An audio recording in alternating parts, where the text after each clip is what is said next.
Assalamualaikum dan salam bahagia. Antara paparan menarik hari ini, Jamal serah surat letak jawatan UMNO dan Datuk Lee Chong Wei sedia keluar BAM.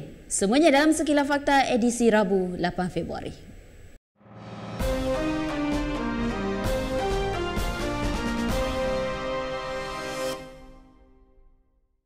Pemain utama negara Datuk Lee Chong Wei bertegas bahawa pengarah teknikal Persatuan Badminton Malaysia BAM, Morten Frost, tidak ada hak menentukan kariernya.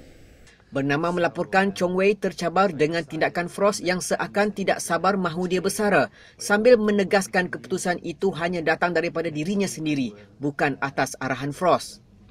Kemarahan Chong Wei meledak apabila beliau mendapat tahu Frost memberitahu kepada individu yang terdekat dengannya bahawa kecederaan terbaru yang dialaminya itu adalah pengakhiran kariernya sebagai pemain. Ini berikutan kecederaan medial collateral ligament yang dialami Chong Wei ketika latihan di Akademi Badminton Malaysia ABM Bukit Kiara Sabtu lalu. Menurutnya, ini bukan kali pertama Frost berbuat demikian kerana turut mengemukakan pertanyaan sama selepas berakhirnya Sukan Olimpik di Rio de Janeiro, Brazil tahun lalu. Apa yang lebih menyakitkan hati Chong Wei adalah kecederaan terbarunya boleh dielak jika Frost dan pengurus besar BAM, Lawrence Chew, memenuhi permintaannya menukar getah permukaan gelanggang di ABM. Chong Wei menjelaskan beliau lebih terkilan apabila mendapat tahu reaksi Frost yang menyatakan this is end of his career. Katanya, sebelum ini dia hanya berdiam diri, tetapi tidak untuk kali ini. Chong Wei berkata beliau tidak mempunyai masalah dengan mana-mana pihak kerana fokusnya adalah bermain untuk negara dan sentiasa terbuka dengan keputusan BAM mengenai kariernya. Jelasnya, beliau masih tetap mewakili negara bukan kerana wang ringgit dan pangkat, tetapi minat yang mendalam dalam badminton itu. Chong Wei juga mempertikaikan mengapa arahan bersara datang dari Frost sedangkan Menteri Belia dan Sukan Khairy Jamaluddin pun tidak pernah menyuruhnya untuk bersara. Sementara itu, Frost ketika dihubungi bernama enggan mengulas mengenai perkara tersebut.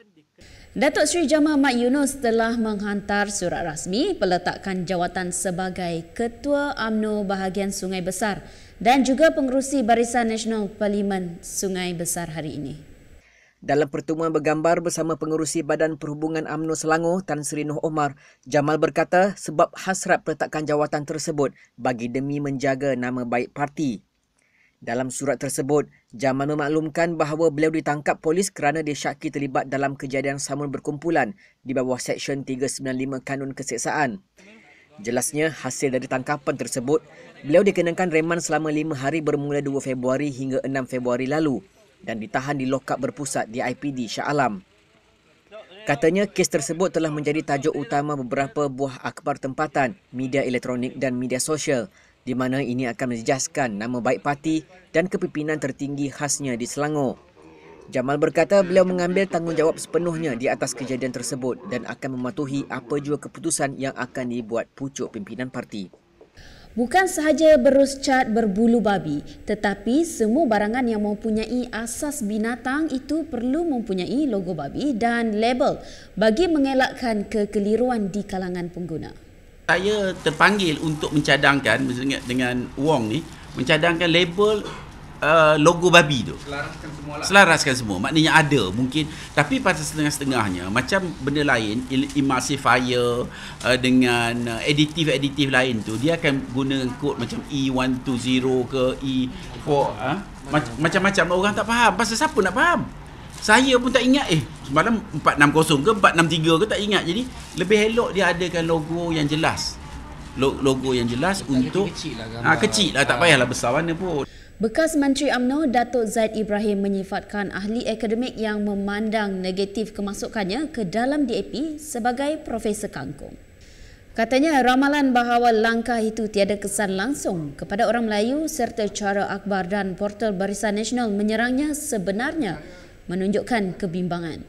Dalam tulisan terbaru berbahasa Melayu di blognya hari ini, Zaid yang sering menulis dalam bahasa Inggeris berkata, untuk maju, bangsa Melayu perlu menilai sesuatu perkara itu berasaskan fakta dan keadaan. Sementara itu, Zaid juga menjelaskan antara sebab utama beliau masuk DAP adalah untuk mengajak Melayu UMNO mula berfikir secara rasional. Hasrat pencinta filem Bollywood di Pakistan untuk menonton aksi Shah Rukh Khan tidak kesampaian apabila naskah dibintangi aktor berkenaan tidak diluluskan lembaga perfilman negara itu. The Guardian melaporkan pengharaman itu dibuat apabila watak Rais yang digambarkan sebagai Muslim yang membawa pengaruh tidak baik. Sememangnya filem dari India amat popular di Pakistan, terutama apabila watak utamanya diterajui oleh Shah Rukh Khan. Selasa lalu, pengerusi Lembaga Penapisan Perfilman Pakistan, Mubashir Hussain berkata, Rais tidak layak disiarkan di panggung. Namun, Mubashir tidak menjelaskan lebih lanjut punca pengharaman Rais.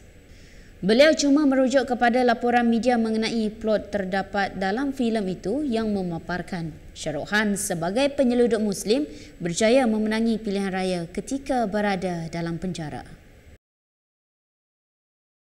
Baiklah, berita itu tadi mengakhiri sekilas fakta edisi Rabu 8 Februari. Jangan lupa layari laman kami di www.kinitv.com/bm untuk mengetahui berita selanjutnya. Saya Grace Aisyah Kedayan. Assalamualaikum dan kita jumpa lagi.